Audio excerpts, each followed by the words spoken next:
Assalamualaikum warahmatullahi wabarakatuh.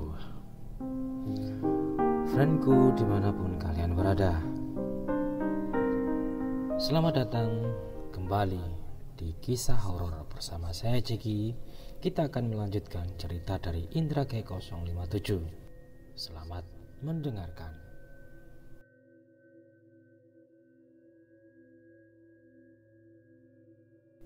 Ini cerita dari Mas Yudi dan Mas Tony.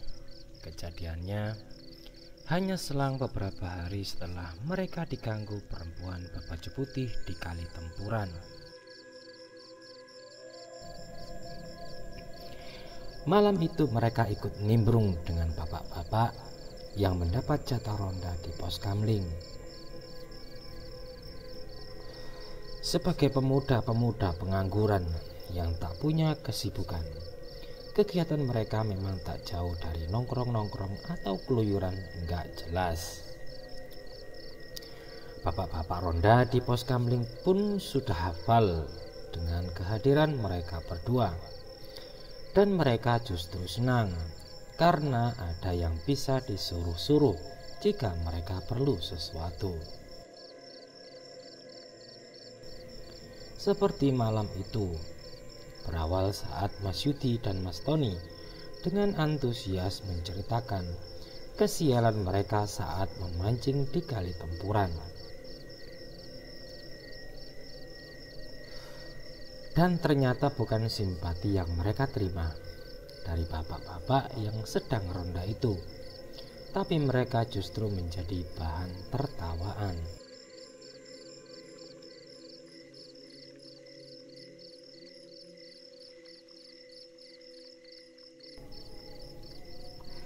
Makanya kalau berada di tempat angker tuh jangan suka asal kalau ngomong, celetuk Kang Darso sambil melinting tembakau. Bukan aku yang asal Kang, tapi si Yudi tuh.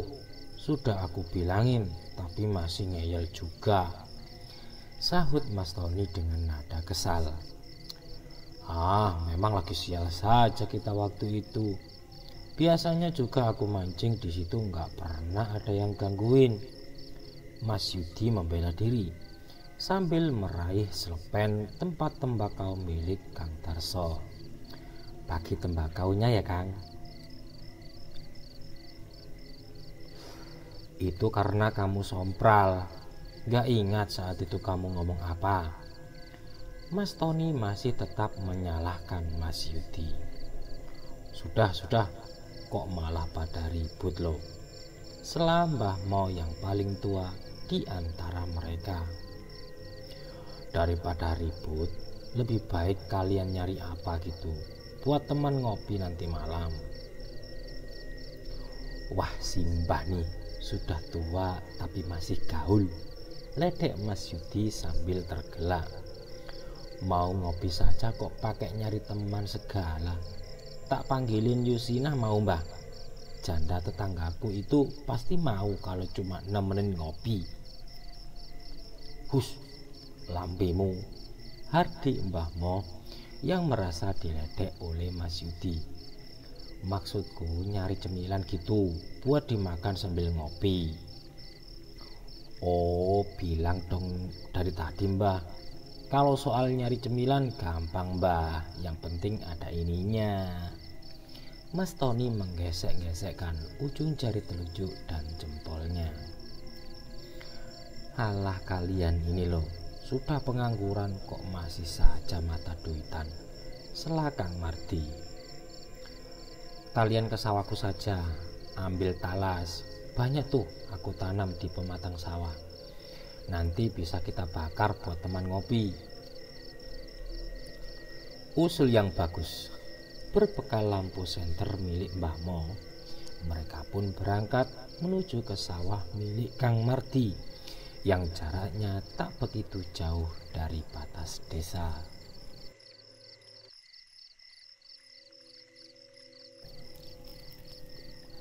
Ingat Yud, nanti di sawah jangan asal lagi kalau ngomong. Aku nggak mau kalau sampai nanti diceburin ke sawah sama Kunti, kata Mas Tony di tengah perjalanan. Lah itu belum apa-apa malah kamu yang sompral, pakai ngomongin soal Kunti segala, sahut Mas Yudi. Ya pokoknya nggak usah macem-macem lah, kita ambil talas habis itu langsung balik lagi, tegas Mas Tony. Itu sih tergantung, kalau nanti di sawah ketemu yang cantik-cantik ya nggak langsung pulang, canda Mas Yudi. Kau pikir kita mau ke pasar bisa ketemu yang cantik-cantik, gerutu Mas Tony. Emang di pasar doang ada yang cantik-cantik, kata Mas Yudi. Di sawah mana ada yang cantik-cantik, kecuali demit yang nyaru jadi garis cantik, timpal Mas Yudi. Demit juga nggak apa-apa asal cantik, celetuk Mas Tony. Lambemu. Kita sudah sampai nih. Mas Tony mengarahkan sorot senternya ke arah sawah Kang Mardi. Nampak hamparan tanaman padi yang sudah mulai menguning. Tapi tanaman padinya sudah tinggi, bisa gatal-gatal kita kalau kita nekat menerapasnya, celetuk Mas Yudi. Kita sibakkan saja tanaman padinya ke tengah, biar kita bisa lewat dan gak gatal-gatal, usul Mas Yudi. Jangan, nanti Kang Mardi marah kalau tanaman padinya rusak, cegah Mas Tony. Nggak apa-apa, Kang Mardi nggak bakalan tahu ini, lagian juga kan nggak banyak yang kita rusak. Kalau ternyata sawah ini ada penunggunya gimana? Siapa juga yang mau bersusah payah menunggu sawah malam-malam begini? Maksudku siapa tahu ada penunggunya, makhluk halus gitu. Halah kamu ini, mesti mikirnya yang macam-macam.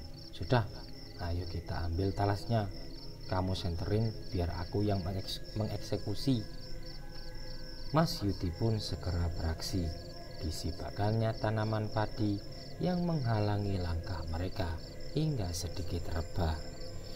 Lalu sambil menyusuri pematang sawah, ia mencabut beberapa batang tanaman talas yang sekiranya berumbi besar. Sedangkan Mas Tony mengikuti dari belakang sambil menerangi dengan lampu senter yang ia bawa. Sebentar yuk. Tiba-tiba Mas Tony menghentikan langkahnya, lalu mengarahkan lampu senternya ke arah rumpun pohon pisang yang ada di pinggir sawah itu. Ada apa sih? Tanya Mas Yudi. Itu seperti ada orang, kata Mas Tony sedikit berbisik. Di mana? Itu di balik rumpun pohon pisang. Mas Tony kembali mengarahkan lampu senternya ke arah rumpun pohon pisang itu. Mas Yudi pun segera mengalihkan pandangannya, mengikuti sorot lampu senter di tangan Mas Tony. Memang samar-samar nampak sosok seperti manusia berdiri di balik rimbunan pohon pisang itu. Tak begitu jelas, karena sorot lampu senter terhalang rimbunnya tanaman pisang. Orang gundulmu itu kan memeti sawah, gerutu Mas Yudi. Beneran Yud, tapi tadi kayaknya bergerak-gerak gitu loh. Jangan-jangan Mas Tony tak berani melanjutkan ucapannya. Jangan-jangan apa? Hantu, demit. Dasar kamu penakut. Bisa saja kan itu memeti sawah yang kena angin, makanya bergerak-gerak, timpal Mas Yudi. Bukan bergerak gitu Yud, tapi kayak berjalan.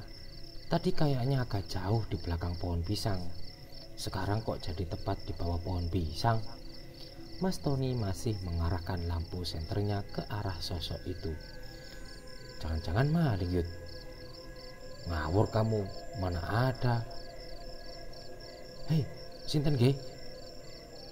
Setengah berteriak, Mas Tony memotong ucapan Mas Yudi, berusaha memanggil sosok yang ia kira orang itu. Tak ada jawaban. Sinting kamu Ton, Memeti sawah kok diajak ngobrol, sungut Mas Yudi sambil kembali asik mencabut batang pohon talas.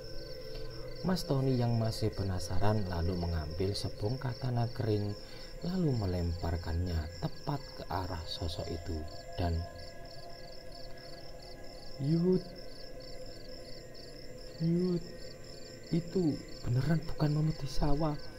Barusan aku lempar bisa mengelak loh, bisik Mas Tony dengan suara gemetar.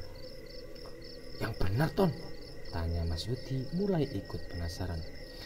Iya, aku yakin ia mengelak saat ku lempar tadi, Mas Tony meyakinkan.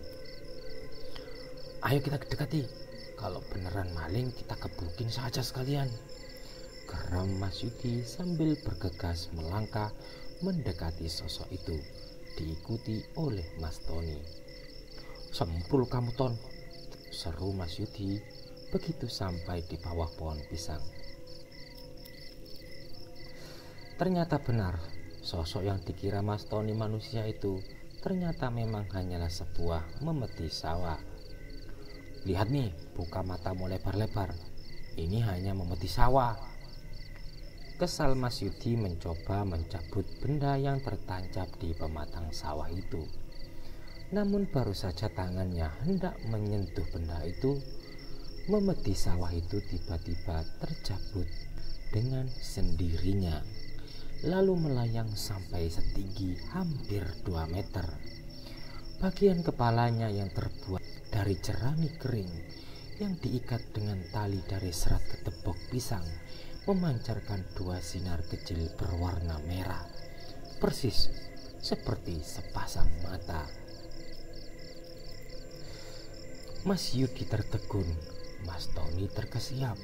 Sosok memeti sawah itu tiba-tiba melesat ke arah mereka sambil mengeluarkan suara menggeram.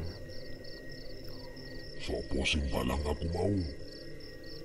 Tanpa dikomando, kedua pemuda itu pun segera lari terbirit-birit begitu menyadari bahwa yang mereka temui bukanlah memeti sawah, tapi benar-benar memeti.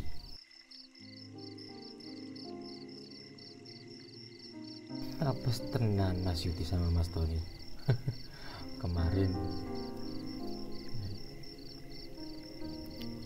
digoda sama kuntilanak ya, yang waktu mancing, sekarang ditakuti memeti sawah. Kalau kalian nggak tahu memeti sawah ya orang-orangan yang dipasang di sawah untuk menakuti burung itu. Biasanya di desa itu di sawah-sawah banyak. Demikianlah part yang ke-9. Semoga bisa menghibur kalian semua sebelum tidur. Oke, selamat tidur, selamat istirahat, dan semoga malam ini kalian tidak mimpi buruk. Assalamualaikum warahmatullahi wabarakatuh.